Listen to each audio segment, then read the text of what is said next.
ಯಡಿಯೂರಪ್ಪನವರ ಆಡಳಿತಕ್ಕೆ ಬಂದಾಗ ಬಹಳಷ್ಟು ಜನ ಖುಷಿ ಪಟ್ಟಿದ್ರು. ಅಂದ್ರೆ ಕರ್ನಾಟಕದಲ್ಲಿ ಒಂದು ಹಿಂದೂ ಏನು ಅಂತಂದ್ರೆ ಅಂಶಗಳಿರ್ತಕ್ಕಂಥದ್ದು, ಹಿಂದೂ ಪರಿಕಲ್ಪನೆಯನ್ನ ರಕ್ಷಣೆ ಮಾಡುವಂತ ಒಂದು ಸರ್ಕಾರ ಬಂದಿದೆ. ಆದ್ರೆ ತಮಗೆಲ್ಲೋ ಒಂದು ಕಡೆ ಅಸಮಾಧಾನ ಆಗಿದೆ, ತಮಗೆಲ್ಲೋ ಒಂದು ಕಡೆ ಈ ಸರ್ಕಾರದ ಸಾಧನೆ ತೃಪ್ತಿ ಅಂತಿದೆಯಾ? ಅದು ಯಾವಾಗಲೂ ಸರ್ಕಾರದ ಪೂರ್ತಿ ಸಾಧನೆ ತೃಪ್ತಿಯಾಗಿ ಆಗುವುದಿಲ್ಲ. ಕೆಲವು ವಿಷಯದಲ್ಲಿ ಸಮಾಧಾನ ಇದೆ, ಕೆಲವು ವಿಷಯದಲ್ಲಿ ಭಿನ್ನಾಭಿಪ್ರಾಯ ಇದೆ. ಅದನ್ನು ಕೂಡ ಚರ್ಚೆ ಮಾಡ್ತಾ ಇದ್ದೀವಿ. ಉದಾಹರಣೆಗೆ ಕೃಷಿ ಭೂಮಿಯನ್ನು ಸ್ವಾಧೀನ ಮಾಡಿ ಉದ್ಯಮ ಮಾಡುವುದಕ್ಕೆ ನಮ್ಮ ವಿರೋಧ. ಬೇರೆ ಜಾಗದಲ್ಲಿ ಮಾಡಿ ಕೃಷಿ ಕ್ಷೇತ್ರವನ್ನು ನಾಶ ಮಾಡಬಾರದು, ಗ್ರಾಮವನ್ನು ನಾಶ ಮಾಡಬಾರದು ಅಂತ. ಆದರೆ ಅನೇಕ ಕಡೆಗಳಲ್ಲಿ ಇಡೀ ಗ್ರಾಮವನ್ನೇ ಸ್ವಾಧೀನ ಮಾಡಿ ದೈವಸ್ಥಾನ, ನಾಗಸ್ಥಾನ, ಕೃಷಿ ಕ್ಷೇತ್ರ ಎಲ್ಲ ನಾಶಪಡಿಸುವ ಪ್ರಯತ್ನ ಈ ಆರ್ಥಿಕ ವಲಯದ ಹೆಸರಲ್ಲಿ ಆಗ್ತಾ ಇದೆ. ಅದು ಅಲ್ಲೇ ಎರಡು ರೀತಿಯ ಅಭಿಪ್ರಾಯಗಳು ಪೇಜಾವರ ಶ್ರೀಗಳದ್ದು ಅನ್ನುವಂಥದ್ದು. ಅಂದ್ರೆ ಉಡುಪಿಯಲ್ಲಿ ಏನು ಅಂದ್ರೆ ವಿತ್ತ ವಲಯಕ್ಕೆ ಅಂದ್ರೆ SEZ ಭೂಮಿಯನ್ನು ವಶಪಡಿಸಿಕೊಂಡ್ರೆ ನಾನು ಉಪವಾಸ ಕೂಡ್ತೀನಿ ಅಂತ ಹೇಳ್ತಾರೆ. ಅದು ಬೇರೆ ಕಡೆ ಬಂದಾಗ ತಾವು ಮಾತೆತ್ತದೆ. ಕೃಷಿ ಕ್ಷೇತ್ರವನ್ನು ನಾಶಪಡಿಸಬಾರದು, ಎಲ್ಲ ಕಡೆ ಹೇಳ್ತಾ ಇದ್ದೇನೆ. ಬರೀ ಸೌತ್ ಕನ್ನಡ, ದಕ್ಷಿಣ ಕನ್ನಡ ಜಿಲ್ಲೆ ಅಂತ ಹೇಳುವುದಿಲ್ಲ. ಮತ್ತು ಉದ್ಯಮ ಮಾಡಬೇಕಾಗಿದ್ದರೆ ಭೂಧಾರಣ ಸಾಮರ್ಥ್ಯ ಪರೀಕ್ಷೆ ಮಾಡಬೇಕು. ಅದಕ್ಕೋಸ್ಕರ ಉತ್ತರ ಕನ್ನಡ ಜಿಲ್ಲೆಯಲ್ಲಿ ಕೂಡ ನಾನು ಕೈಗಾದ ಬಗ್ಗೆ ವಿರೋಧ ಮಾಡಿದ್ದೇನೆ. ಅಂದ್ರೆ ರಾಜ್ಯಾದ್ಯಂತ ಭೂಮಿಯನ್ನು ವಶಪಡಿಸಿಕೊಳ್ಳೋದ್ರ ವಿರುದ್ಧ ತಾವು ಹೋರಾಟ ಮಾಡ್ತೀರಿ? ಅವರು ಕರೆದರೆ ನಾನಾ ಎಲ್ಲ ಕಡೆ ಹೋಗ್ಲಿಕ್ಕೆ ಬರುವುದಿಲ್ಲ. ಇಲ್ಲಿ ದಕ್ಷಿಣ ಕನ್ನಡ ಜಿಲ್ಲೆಯ ಜನರು ಇಂಥದ್ದಾಗ್ತಾ ಇದೆ ಅಂತ ಹೇಳಿದರು, ಕರೆದರು. ಅದರಂತೆ ಅಂಥ ಕರೆ ಬಂದರೆ ನಾನು ಅಲ್ಲಿ ಹೋಗ್ತೇನೆ. ಈಗ ಈಶ್ವರಪ್ಪನವರು ಒಂದು ಆಡಳಿತಾರೂಢ ಪಕ್ಷದ ಅಧ್ಯಕ್ಷರಾಗಿದ್ದಾರೆ.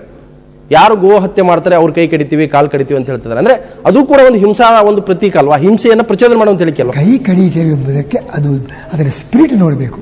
ಕೈ ಕಡಿತೇವೆ ಅಂತ ಅವರ ಅಭಿಪ್ರಾಯ ಇಲ್ಲ. ಅವರ ಅಭಿಪ್ರಾಯ ಅಂಥದ್ದು ತಪ್ಪು, ಅದಕ್ಕೆ ಪ್ರತಿಭಟಿಸ್ತೇವೆ ಎಂಬುದನ್ನು ಸ್ವಲ್ಪ ಕಠೋರವಾದ ಶಬ್ದದಿಂದ ಹೇಳಿದ್ದಾರೆ ಹೊರತು ಕೈ ಕಡಿಬೇಕು ಅಂತ ಅವರ ಉದ್ದೇಶ ಅಲ್ಲ. ಯಡಿಯೂರಪ್ಪನವರ ಸರ್ಕಾರಕ್ಕೆ ಎಷ್ಟು ಮಾರ್ಕ್ಸ್ ಕೊಡ್ತಿರ್ತಾವೆ? ಆ ವಿಷಯದಲ್ಲಿ ನಾನು ಏನು ಅಭಿಪ್ರಾಯ ವ್ಯಕ್ತಪಡಿಸುವುದಿಲ್ಲ. ಒಟ್ಟಿಗೆ ಒಳ್ಳೆ ಕೆಲಸ ಆಗಲಿ, ಯಾವುದೇ ರಾಜಕೀಯ ಪಕ್ಷದಿಂದ ಒಳ್ಳೆಯ ಕೆಲಸ ಆಗಲಿ, ಅವರು ಮಾಡೋ ಒಳ್ಳೆಯ ಕೆಲಸವನ್ನು ನಾವು ಅಭಿನಂದಿಸ್ತೇವೆ. ಯಡಿಯೂರಪ್ಪನವರಿಗೆ ಒಳ್ಳೆ ಸಮೃದ್ಧಿಯಾಗಬೇಕು, ಪ್ರಗತಿಯಾಗಬೇಕು ಅಂತ ಕಳಕಳಿ ಇದೆ, ಅದನ್ನು ಒಪ್ಪುತ್ತೇವೆ. ಆದರೆ ಎಷ್ಟೇ ಇದ್ದರೂ ಕೂಡ ಅವರು ಒಬ್ಬರ ಕೈಯಲ್ಲಿಲ್ಲ. ನಾಳೆ ಆಡಳಿತ ಅಧಿಕಾರಿಗಳು, ಬೇರೆ ಬೇರೆ ಜನರು, ಇದರಿಂದಾಗಿ ಅವರು ಎಷ್ಟು ಎನಿಸಿದಷ್ಟು ಮಾಡ್ತಾರೆ ಅಂತ ಹೇಳಲಿಕ್ಕೆ ಬರುವುದಿಲ್ಲ. ಅದನ್ನು ಯಾವ ರಾಜಕೀಯ ಪಕ್ಷದ ಸರ್ಕಾರವೇ ಆಗಲಿ ಯಾರಿಗೂ ನಾವು ಮಾರ್ಕು ಕೊಡುವುದಿಲ್ಲ. ಯಾರ ಬಗ್ಗೆ ನಮಗೆ ಪೂರ್ಣ ಸಮಾಧಾನ ಇರುವುದಿಲ್ಲ, ಪೂರ್ಣ ಅತೃಪ್ತಿ ಇರುವುದಿಲ್ಲ. ಶ್ರೀಪಾದಂಗಳವರಂತಂದ್ರೆ ಸಾಮಾನ್ಯವಾಗಿ ವಿವಾದಿತ ಸ್ವಾಮೀಜಿ. ಅಂದ್ರೆ ಯಾವುದಾದ್ರೂ ಒಂದು ವಿಚಾರ ಕೈಗೆತ್ಕೊಂಡ್ರೆ ಅದು ತಪ್ಪೋ ಒಪ್ಪೋ ತಾವು ಒಂದು ತಮ್ಮದೇ ಆದಂತ ಒಂದು ಹೆಜ್ಜೆ ನಡೀತೀರಿ. ಈ ನವಗ್ರಹ ಕಿಂಡಿಯ ವಿವಾದ ಕೂಡ ಹಾಗೆ ಆಯಿತು. ಅಂದ್ರೆ ಕನಕನ ಕಿಂಡಿನ ಬದಲಾಯಿಸ್ತಿದ್ರಿ. ಅಂದ್ರೆ ಎಲ್ಲೋ ಒಂದು ಕಡೆ ಅದಕ್ಕೊಂದು ಪುರೋಹಿತ ರೀತಿಯ ವೈದಿಕ ಒಂದು ಪರಿಕಲ್ಪನೆ ತಾವು ಮಾಡ್ತಾ ಇದ್ರಿ. ಅಂದ್ರೆ ಬಹಳಷ್ಟು ಜನ ಆಗಲೂ ಕೂಡ ಒಂದು ವಿವಾದ ಆಯಿತು. ಅಂದ್ರೆ ಯಾಕೆ ಆತರಿ ಪ್ರತಿಯೊಂದು ಹೆಜ್ಜೆಗಳು ಕೂಡ ವಿವಾದ ಇರುತ್ತೆ? ನಾನು ನಮ್ಮ ಪರ್ಯಾಯದಲ್ಲಿ ಆ ವಿವಾದವನ್ನು ಮುಗಿಸಿದ್ದೇನೆ. ಇದು ಕನಕನ ಕಿಂಡಿಯೇ ನವಗ್ರಹ ಕಿಂಡಿ ಅಂತ ಹೆಸರು ಇತ್ತೀಚೆಗೆ ಬಂದದ್ದು. ಮೊದಲು ಆ ಹೆಸರು ಇಲ್ಲ. ನವಗ್ರಹಿಗೂ ಆ ಕಿಂಡಿಗೆ ಏನು ಸಂಬಂಧವಿಲ್ಲ. ನವಗ್ರಹರ ಚಿತ್ರವೂ ಇಲ್ಲ, ಏನಿಲ್ಲ. ಕನಕನಿಗೆ ದರ್ಶನ ಕೊಟ್ಟ ಕಿಂಡಿ ಕನಕನ ಕಿಂಡಿ ಎಂಬುದಾಗಿ ನಮ್ಮ 8 ವರ್ಷಗಳ ಹಿಂದೆ ಎಲ್ಲ ಕುರುಬ ಸಮಾಜದ ಮುಖಂಡರನ್ನೆಲ್ಲ ಕರೆಸಿ, ಸ್ವಾಮಿಗಳನ್ನು ಕೂಡ ಕರೆಸಿ ಆ ಬಗ್ಗೆ ಒಂದು ನಿರ್ಧಾರವನ್ನು ಘೋಷಣೆ ಮಾಡಿದ್ದೇನೆ. ಅಂದ್ರೆ ಅದು ನವಗ್ರಹ ಕಿಂಡಿ ಆಗಿರಲ್ಲ, ಅದು ಕನಕನ ಕಿಂಡಿನೇ ಆಗಿರುತ್ತೆ. ಕನಕನ ಕಿಂಡಿ, ಅದರಲ್ಲಿ ಯಾವುದೇ ರೀತಿ ವ್ಯತ್ಯಾಸ ಇಲ್ಲ. ಮತ್ತೆ ಇನ್ನೊಂದು ತಾವು ಮಾಧ್ವ ಒಂದು ಮತದ ಪ್ರಕಾರ ಏನಂತಂದ್ರೆ ಸಮುದ್ರೋಲ್ಲಂಘನ ಆಗಬಾರ್ದು, ಸಾಗರೋಲ್ಲಂಘನ ಆಗಬಾರ್ದು. ಪುತ್ತಿಗೆ ಶ್ರೀಗಳು ಸಾಗರೋಲ್ಲಂಘನ ಮಾಡಿದ್ರು. ಅಂದ್ರೆ ಅದು ಒಂದು ತಪ್ಪನ್ನುವಂಥದ್ದು ಅಥವಾ ಮಾಡ್ಬೋದಲ್ವಾ? ಸಮುದ್ರೋಲ್ಲಂಘನೆ ಎಷ್ಟೋ ಮಂದಿ ಮಾಡಿದ್ದಾರೆ. ನಮ್ಮ ಶಿಷ್ಯರು, ಮಾಧ್ವ ಯುವಕರು ಎಷ್ಟೋ ಮಂದಿ ಹೋಗಿದ್ದಾರೆ. ಅವರು ಮಠಕ್ಕೆ ಬರ್ತಾರೆ, ಅವರಿಗೆಲ್ಲ ಮಠದಲ್ಲಿ ಸ್ಥಾನಮಾನ ಕೊಟ್ಟಿದ್ದೀವಿ. ಅಷ್ಟಮಠದ ಸ್ವಾಮಿಗಳು ಈ ಸಮುದ್ರೋಲ್ಲಂಘನೆ ಮಾಡಿ ವಿದೇಶಕ್ಕೆ ಹೋದರೆ, ವಿದೇಶಕ್ಕೆ ಹೋಗುವುದು ಅದೇ ಆಕರ್ಷಣೆ ಬೆಳೆದು ಇಲ್ಲಿಯ ಧಾರ್ಮಿಕ ಜವಾಬ್ದಾರಿಗಳು, ಪೂಜೆ, ಇದಕ್ಕೆಲ್ಲ ಅನೇಕ ರೀತಿಯ ಧಕ್ಕೆ ಬರ್ತದೆ. ಅಷ್ಟಮಠಗಳು, ಮಠಾಧಿಪತಿಗಳು ಹೋಗುವುದರಿಂದ ಇಲ್ಲಿ ಅನೇಕ ಸಮಸ್ಯೆಗಳು, ಅದರಲ್ಲಿ ಆರ್ಥಿಕ ಆಕರ್ಷಣೆ, ಇತರ ಆಕರ್ಷಣೆಗಳಿಂದ ಅಲ್ಲೇ ಹೆಚ್ಚು ಸಮಯ ಇರುವುದು, ಇಲ್ಲಿಯ ಪೂಜಾ ವ್ಯವಸ್ಥೆಗಳು ನಮ್ಮ ಭಾರತದಲ್ಲಿ ಇದ್ದಷ್ಟು ರೀತಿಯಲ್ಲಿ ಪೂಜಾರಿಗಳನ್ನು ಮಾಡಲಿಕ್ಕೆ ಆಗುವುದಿಲ್ಲ. ಶ್ರೀಗಳು ಸಾಗರೋಲ್ಲಂಘನ ಮಾಡೋದಿಲ್ಲ. ತಾವು ಅಷ್ಟಮಠದ ಶ್ರೀಗಳು ಮಾತ್ರ. ವಿಶ್ವೇಶ ತೀರ್ಥರು ಸಾಗರೋಲ್ಲಂಘನ ಮಾಡೋದಿಲ್ಲ. 8 ಮಠದ ಶ್ರೀಗಳು ಬೇಡ ಅಂದ್ರೆ ಫತ್ವಾ ಹೊಡಿಸ್ತಾ ಇದ್ದೀರಿ ತಾವು. ಪ್ರತಿಯೊಬ್ಬರು ಸ್ವತಂತ್ರರು, ನಮ್ಮ ಅಭಿಪ್ರಾಯ ಮಾತ್ರ ಕೊಡಬಹುದು. ವಿದೇಶಕ್ಕೆ ಅನೇಕರು ನಾವು ಸಿದ್ಧಪಡಿಸಿ ಅವರನ್ನು ಕಳಿಸಿಕೊಡ್ತೇವೆ. ನಮ್ಮ ಶಿಷ್ಯರಿದ್ದಾರೆ, ನಮ್ಮಲ್ಲೇ ಪಾಠ ಕೇಳಿದ ಅನೇಕರು ವಿದೇಶದಲ್ಲಿ ಪೌರೋಹಿತ್ಯ, ಪ್ರವಚನ, ಉಪನ್ಯಾಸ ಮಾಡಿಕೊಂಡು ನಮ್ಮ ಶಿಷ್ಯರೇ ಇದ್ದಾರೆ ವಿದೇಶದಲ್ಲಿ. ಇತ್ತೀಚೆಗೆ ಅದು ಯಾವುದೇ ಮಠ ಆಗಿರ್ಬೋದು, ಮಠಗಳು ಶ್ರೀಮಂತ ಆಗ್ತಾ ಇದೆ ಹೊರತು ಭಕ್ತರು ಶ್ರೀಮಂತರಾಗ್ತಾ ಇಲ್ಲ. ಮಠಗಳು ಹಣವನ್ನ ಪಡೆಯುವಂಥದ್ದು ವಾಣಿಜ್ಯೀಕರಣ ಆಗ್ತಾ ಇದೆ. ಅದು ತಾವು ಒಪ್ತೀರಾ? ಉಳಿದವ್ರ ಬಗ್ಗೆ ನಾನು ಹೇಳುವುದಿಲ್ಲ. ನಮ್ಮದು ಏನುಂಟು ಎಲ್ಲ ಲೆಕ್ಕ ಕೊಡ್ತೇವೆ. ಎಷ್ಟು ಹಣ ಬಂದಿದೆ, ಎಷ್ಟು ನಮ್ಮಲ್ಲಿ ಬ್ಯಾಂಕಲ್ಲಿ ಅಕೌಂಟ್ ಇದೆ, ಅದನ್ನೆಲ್ಲ ಯಾವ ರೀತಿ ಉಪಯೋಗಿಸ್ತೇನೆ. ಒಂದನ್ನು ಕೂಡ ನಾವು ಜ್ಞಾನ ಪ್ರಸಾರ, ಸಮಾಜ ಕಾರ್ಯ ಬಿಟ್ಟು ಬೇರೆ ಯಾವುದಕ್ಕೂ ಹಣವನ್ನು ಉಪಯೋಗಿಸುವುದಿಲ್ಲ. ಹಣ ಬರ್ತಾ ಇರಬಹುದು, ಬಂದದ್ದನ್ನೆಲ್ಲ ಖರ್ಚು ಮಾಡ್ತೇವೆ. ಕೃಷ್ಣ ಮಠಕ್ಕೆ ಮೊದಲಿನಿಂದಲೂ ಆದಾಯ ಹೆಚ್ಚು. ಯಾವುದಾದ್ರೂ ಒಂದು ಮಠಕ್ಕೆ, ಯಾವುದಾದ್ರೂ ಒಂದು ಪೀಠಕ್ಕೆ ಮಠಾಧಿಪತಿ ಆಗ್ಬೇಕಾದ್ರೆ ಆತ ನಪುಂಸಕ ಆಗ್ಬೇಕು, ಷಂಡ ಆಗ್ಬೇಕು ಅನ್ನುವಂಥ ಮಾತನ್ನು ನಿಡುಮಾಮಿಡಿ ಶ್ರೀಗಳು ಹೇಳಿದ್ದಾರೆ. ಯಾಕೆ ಹೇಳಿದ್ದಾರೆ ಅದು ನೀವು ಹೇಳಬೇಕು. ಅದೊಂದು ತಮಾಷೆಯಾಗಿ ಹೇಳಿದ್ದಾರೆ. ಒಟ್ಟು ಸನ್ಯಾಸಿಗಳು ಬ್ರಹ್ಮಚರ್ಯದಲ್ಲಿರುವುದು ಬಹಳ ಕಷ್ಟ. ವಾಸ್ತವ ಅಂಶನ ಅವರು ಪ್ರತಿಪಾದಿಸಿದ್ದಾರೆ. ಬಹಳಷ್ಟು ಜನ ವೈರಾಗ್ಯವನ್ನ ತ್ಯಜಿಸಿ ಮತ್ತೆ ಗೃಹಸ್ಥಾಶ್ರಮಕ್ಕೆ ಬಂದಿದ್ದಾರೆ. ಅದಕ್ಕೆ ನಾವು ನಿರ್ಬಂಧ ಮಾಡಿಲ್ಲ. ಆದರೆ ಅವರಿಗೆ ಸರಿಯಾದ ಶಿಕ್ಷಣ ಕೊಟ್ಟು ಅವರಿಗೆ ಒಪ್ಪಿಗೆಯಿಂದ ಯುವಕರಾದ ಮೇಲೆ ಸನ್ಯಾಸ ಕೊಡಬೇಕು, ಬಾಲ್ಯದಲ್ಲಿ ಕೊಡಬಾರದು. ಯಾಕಂದ್ರೆ ಬಹಳಷ್ಟು ಸ್ವಾಮೀಜಿಗಳು ಐಹಿಕ ಸುಖದ ಬಗ್ಗೆ ಮತ್ತೆ ಒಲವು, ವೈರಾಗ್ಯದಿಂದ ಐಹಿಕ ಸುಖದ ಕಡೆ ಒಲವನ್ನು ವ್ಯಕ್ತಪಡಿಸ್ತಾರೆ. ಯಡಿಮಾಮಣಿ ಸ್ವಾಮಿಗಳದ್ದು ನಮ್ಮದು ಬಹಳ ಭಿನ್ನ ಅಭಿಪ್ರಾಯ ಇಲ್ಲ. ಅವರು ಸಾಮಾನ್ಯವಾಗಿ ಹೇಳಿದ್ದಾರೆ, ಅವರೇ ಒಪ್ಪಿದ್ದಾರೆ. ತಮ್ಮ ಮಠದಲ್ಲಿ ಕೂಡ ಸರಿಯಾದ ವಾತಾವರಣ ಇಲ್ಲ ಅಂತ ಹೇಳಿದ್ದಾರೆ, ತಾನು ಸರಿಯಾಗಿ ಇದ್ದೇನೆ ಅಂತ ಅವರೇ ಹೇಳಿದ್ದಾರೆ. ಅದರಿಂದ ಉತ್ತಮ ಅಭಿಪ್ರಾಯ. ಬಹಳ ಬ್ರಹ್ಮಚರ್ಯ ಬಹಳ ಕಠಿಣ. ಈಗ ಶ್ರೀಗಳು ಈ ರೀತಿಯ ಒಂದು ಹೆಜ್ಜೆ ನೆಡುವ ಮೂಲಕ ಈ ಮತಾಂತರದ ವಿರುದ್ಧವಾದಂತಹ ಒಂದು ಹೆಜ್ಜೆ ನೆಟ್ಟಿದ್ದಾರೆ. ಅಂದ್ರೆ ಬಹಳಷ್ಟು ಜನ ಹಿಂದೂಗಳು, ಬೇರೆ ಬೇರೆ ಜಾತಿಯಲ್ಲಿರ್ತಕ್ಕಂಥ ತುಳಿತಕ್ಕೊಳಗಾದಂಥವ್ರು, ಅಸಮಾನತೆ ಬೇಗುದಲ್ಲಿರ್ತಕ್ಕಂಥವ್ರು ಮತಾಂತರ ಹೊಂದುತ್ತಾ ಇದ್ದಾರೆ, ಬೇರೆ ಬೇರೆ ಆಮಿಷಗಳಿಗೆ ಹೋಗ್ತಾ ಇದ್ದಾರೆ. ಅದನ್ನು ತಡೆಯೋಕೆ ಒಂದು ಹೆಜ್ಜೆ ಇದು, ಅದೊಂದು ತಂತ್ರ, ಅದೊಂದು ನಾಟಕ. ತಂತ್ರ ಅಲ್ಲ, ಎರಡು ಉದ್ದೇಶ. ಕಳಕಳಿ, ನಮ್ಮ ಹಿಂದೂ ಸಮಾಜ ಬಲಿಷ್ಠ ಆಗಬೇಕು. ಈ ಅಸ್ಪೃಶ್ಯತೆ ಇದ್ರೆ ಬಲಿಷ್ಠ ಆಗುವುದಿಲ್ಲ. ಈಗಲೂ ಹಿಂದೂ ಸಮಾಜ ಬಲಿಷ್ಠ ಅಲ್ಲ, ಬಲಿಷ್ಠ ಆಗೋದಿಲ್ಲ. ಒಬ್ಬೊಬ್ಬರ ಅಭಿಪ್ರಾಯ ಇರಬಹುದು. ನಾನು ವೈಷ್ಣವ ನಿಷ್ಠೆ, ಧಾರ್ಮಿಕ ನಿಷ್ಠೆ. ವೀರಶೈವ ಧರ್ಮ ನಿಮ್ಮನ್ನು ಒಪ್ಪೋದಿಲ್ಲ, ಬೇರೆ ಬೇರೆ ಧರ್ಮಗಳು ನಿಮ್ಮನ್ನು ಒಪ್ಪೋದಿಲ್ಲ. ಅದನ್ನು ನಾವು ಮಾಡುವ ಕೆಲಸ ಎಲ್ಲರಿಗೂ ಕೂಡ ಯಾವ ಭೇದ ಭಾವ ಇಲ್ಲದೆ ಧರ್ಮದ ದೀಕ್ಷೆ, ಭಕ್ತಿ ದೀಕ್ಷೆಯನ್ನು ಕೊಡ್ತೇವೆ. ಅದರಲ್ಲಿ ಯಾವುದೇ ವೀರಶೈವರಿಗೆ ಅಸಮಾಧಾನವಾಗುವಂಥ ಯಾವ ಕೆಲಸವೂ ನಮ್ಮಿಂದ ನಡೆಯುವುದಿಲ್ಲ. ಹಿಂದೂ ಸಮಾಜದಲ್ಲಿ ಅಸಮಾನತೆಯನ್ನು ಕಡಿಮೆ ಮಾಡುವುದು, ಮತಾಂತರವನ್ನು ನಿಲ್ಲಿಸುವುದು, ಇದು ಎರಡು ಉದ್ದೇಶ ಇಟ್ಟುಕೊಂಡು ನಾವು ಈ ಕಾರ್ಯ ಮಾಡ್ತಾ ಇದ್ದೇವೆ. ಅಂದ್ರೆ ದಲಿತರು ಬೌದ್ಧ ಧರ್ಮಕ್ಕೆ ಹೋಗಬಾರದು, ಬೌದ್ಧ ದೀಕ್ಷೆಯನ್ನ ತಪ್ಪಿಸಲಿಕ್ಕೆ ಪೇಜಾವರ ಶ್ರೀಗಳು ವೈಷ್ಣವ ದೀಕ್ಷೆಗೆ ಹೋಗ್ತಾ ಇದ್ದಾರೆ, ಆಧ್ಯಾತ್ಮ ದೀಕ್ಷೆಯನ್ನು ಕೊಡ್ತಾ ಇದ್ದಾರೆ. ಹಿಂದೂ ಧರ್ಮ ಬಿಟ್ಟು ಹೋಗ್ಲಿಕ್ಕೆ ಅವಕಾಶ ಇರಬಾರ್ದು ಅಷ್ಟೇ. ಹಿಂದೂ ಧರ್ಮದಲ್ಲಿ ಅನ್ಯಾಯ ಆಗ್ತದೆ ಅಂತ ಬೇಸರದಿಂದ ಹೋಗಬಾರದು. ಒಬ್ಬ ದಲಿತನನ್ನ ವೈಷ್ಣವ ದೀಕ್ಷೆ ಕೊಡೋದ್ರಿಂದ ಲಕ್ಷಾಂತರ ಕೋಟ್ಯಾಂತರ ದಲಿತರು ಬದಲಾವಣೆ ಆಗ್ಬಿಡ್ತಾರೆ. ಒಬ್ಬ ದಲಿತ ಅಲ್ಲ, ಎಲ್ಲ ದಲಿತರಿಗೂ ನಾವು ದೀಕ್ಷೆ ಕೊಡ್ತೇವೆ, ಎಲ್ಲ ದಲಿತರಿಗೂ. ಅದಕ್ಕೂ ಹಳ್ಳಿ ಹಳ್ಳಿಗೆ ಹೋಗ್ತೇನೆ, ಪಾದಯಾತ್ರೆ ಮಾಡ್ತೇನೆ, ಎಲ್ಲ ಕಡೆ ಹೋಗ್ತೇನೆ. ಪ್ರತಿ ತಿಂಗಳು ಕೆಲವು ಸಮಯ ಇದಕ್ಕೋಸ್ಕರ ಮೀಸಲಿಟ್ಟಿದ್ದೇನೆ. ಅಲ್ಲ, ದೇಶಾದ್ಯಂತ ದಲಿತರು ಬೌದ್ಧ ಧರ್ಮ ಕಡೆ ಹೋಗ್ತಾ ಇದ್ದಾರೆ. ಅಂಬೇಡ್ಕರ್ ಬೌದ್ಧ ಧರ್ಮವನ್ನು ಸ್ವೀಕಾರ ಮಾಡಿದ್ರು.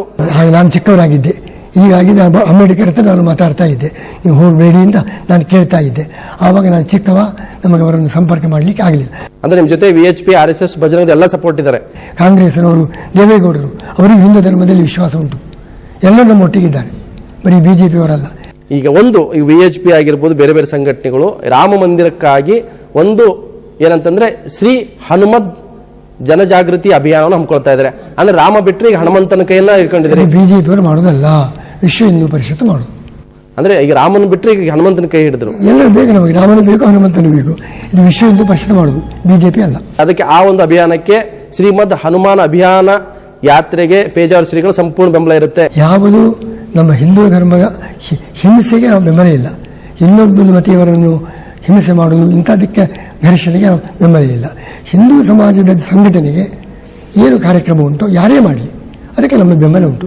ಆ ಹಿಂದೂ ಸಮಾಜದ ಬಗ್ಗೆ ಯಾರೇ ಮಾಡಲಿ, ಇಂದಿರಾ ಗಾಂಧಿಯವರು ನಮ್ಮಲ್ಲಿ ಸ್ಪಷ್ಟವಾಗಿ ಹೇಳಿದ್ದಾರೆ, ಹಿಂದೂ ಸಮಾಜದ ಬಗ್ಗೆ ನೀವು ಕಾರ್ಯ ಮಾಡಿ, ನಮ್ಮ ಪೂರ್ಣ ಸಹಕಾರ ಇದೆ ಅಂತ ನಮ್ಮಲ್ಲಿ ಇಂದಿರಾ ಗಾಂಧಿಯವರು ಬಾಯಿ ಬಿಟ್ಟು ಸ್ಪಷ್ಟವಾಗಿ ಹೇಳಿದ್ದಾರೆ. ಈಗ ನಿಮ್ಗೆ ಹಿಂದೆ ಒಬ್ಬರು ನಿಮ್ಗೆ ನೇರವಾಗಿ ಬಹಿರಂಗವಾದಂತಹ ಆಹ್ವಾನ ಕೊಟ್ಟಿದ್ರು, ದಲಿತರ ಜೊತೆ ಸಹಭೋಜನ ಮಾಡಬೇಕು ಅನ್ನುವಂಥದ್ದು. ತಾವು ಅದನ್ನು ಒಪ್ಕೊಳ್ಳಿಲ್ಲ, ತಾವು ಅದನ್ನು ತಿರಸ್ಕಾರ ಮಾಡಿದ್ರಿ. ಅಂದರೆ ಇದು ಬಸವಣ್ಣನವರು ಕೂಡ ಎಲ್ಲರ ಜೊತೆಗೂ ಸಹಭೋಜನ ಮಾಡ್ತಾ ಇರಲಿಲ್ಲ.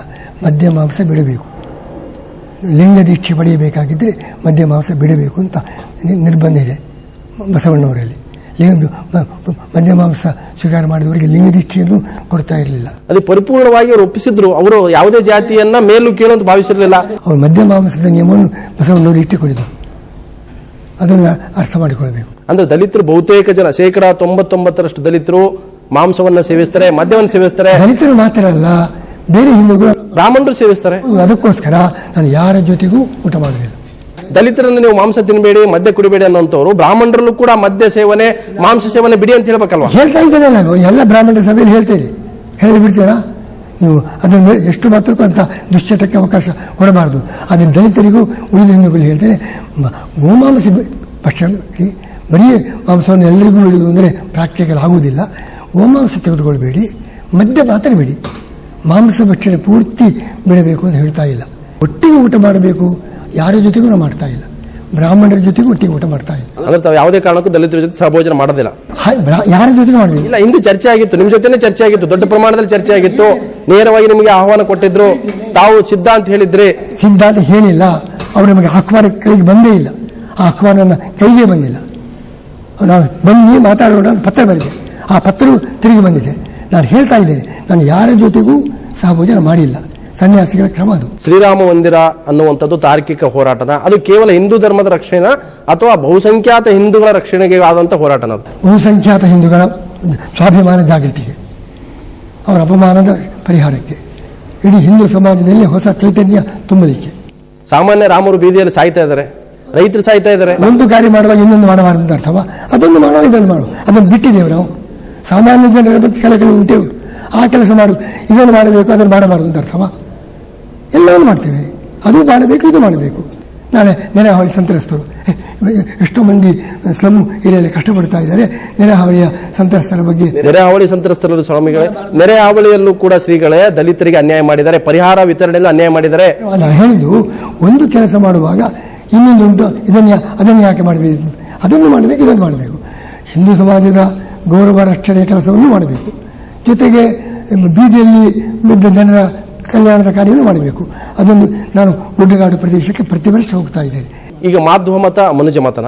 ಮಾಧ್ವ ಮತ ಮನುಜ ಮತ ಯಾರ ಮೇಲೆ ಹೇರುವುದಿಲ್ಲ. ಮಾಧ್ವ ಮತವನ್ನು ಮತ್ತೊಬ್ಬರ ಮೇಲೆ ಹೇರುವುದಿಲ್ಲ, ಎಲ್ಲರಿಗೂ ಅವಕಾಶ ಇದೆ. ಸೊ ವೇದ ಉಪನ್ಯಾಸಗಳಿಂದ ಯಾರು ಕೂಡ ದೂರ ಇರೋಕ್ಕಾಗಲ್ಲ, ಯಾರನ್ನೂ ಬಿಡುವುದಿಲ್ಲ, ಎಲ್ಲರಿಗೂ ಮಾಧ್ವ ಸಂದೇಶ ಕೊಡ್ತೇವೆ. ಅಂದ್ರೆ ದಲಿತರು ಕೇರಿ ಹೋಗ್ತಾ ಇರೋದು ಸ್ವಪ್ರೇರಣೆಯಿಂದ. ಅವ್ರು ಯಾರು ಕೂಡ ದಲಿತರು ಕೇಳಿಲ್ಲ ನಿಮ್ಮನ್ನ? ಅವರು ಕೇಳ್ತಾರೆ, ಕೆಲವರು ಕೇಳುವುದು ಉಂಟು. ಅದೆಲ್ಲ ನಮ್ಮ ಸ್ವಪ್ರೇರಣೆ ಉಂಟು, ಕೇಳಿಕೆ ಉಂಟು, ಎರಡೂ ಉಂಟು. ಈಗ ಇನ್ನೊಂದು ಏನು ಅಂತಂದ್ರೆ, ಇಡೀ ಒಂದು ಹಿಂದೂ ಧರ್ಮ ಅನ್ನುವಂಥದ್ದು ಬಿಜೆಪಿ ಹೈಜಾಕ್ ಮಾಡ್ತಾ ಇದೆ. ಇಲ್ಲ, ನಾವು ಸ್ವತಂತ್ರರು, ಸಂತರು ಸ್ವತಂತ್ರರು, ನಾವು ಯಾರ ಅಡಿಯಾಳಿ ಅಲ್ಲ. ಪರತಂತ್ರಗಳಿಗೆ ತಾವು ಬಲಿಯಾಗಲ್ಲ, ಖಂಡಿತ ಆಗುವುದಿಲ್ಲ. ನಮ್ಮ ಸ್ವಾತಂತ್ರ್ಯ ಬಿಡುವುದೇ ಇಲ್ಲ. ನಮಗೆ ಯಾವುದು ಸರಿ ತೋರ್ತದೋ ಅದರಂತೆ ನಾವು ಎಲ್ಲರಿಗೂ ಹೇಳ್ತೇವೆ, ಬಿಜೆಪಿಗೂ ಹೇಳ್ತೇವೆ, ಕಾಂಗ್ರೆಸ್ಗೂ ಹೇಳ್ತೇವೆ. ಈಗ ಅಂತಿಮವಾದಂತಹದ್ದು, ದಲಿತರನ್ನ ತಾವು ವೈಷ್ಣವ ದೀಕ್ಷೆ ಅಥವಾ ಆಧ್ಯಾತ್ಮಿಕ ದೀಕ್ಷೆ ಅಥವಾ ಭಕ್ತಿ ದೀಕ್ಷೆಯನ್ನು ಕೊಡಿಸೋದ್ರಿಂದ ಸಂಪೂರ್ಣವಾಗಿ ಒಂದು ಕ್ರೈಸ್ತ ಮತ, ಒಂದು ಇಸ್ಲಾಂ ಧರ್ಮದ ರೀತಿ ಒಗ್ಗಟ್ಟು ಬರ್ತಾ ಇದರಲ್ಲಿ ಬರಲಿಕ್ಕೆ ಪ್ರಯತ್ನ, ದೇವರ ಸಂಕಲ್ಪ ಇದ್ದರೆ ಆಗ್ತದೆ. 3000 ಜಾತಿಗಳಿರುವಾಗ ಒಂದೇ ಧರ್ಮದ ಅಡಿಯಲ್ಲಿ ಒಂದು ಹೆಮ್ಮರ ಆಗ್ಲಿಕ್ಕೆ ಸಾಧ್ಯನಾ ಅನ್ನುವಂಥದ್ದು? ಧರ್ಮಕ್ಕೆ ಯಾವಾಗ ಹೆಚ್ಚು ಮಹತ್ವ ಬರ್ತದೆ ಆವಾಗ ಒಂದಾಗ್ತದೆ.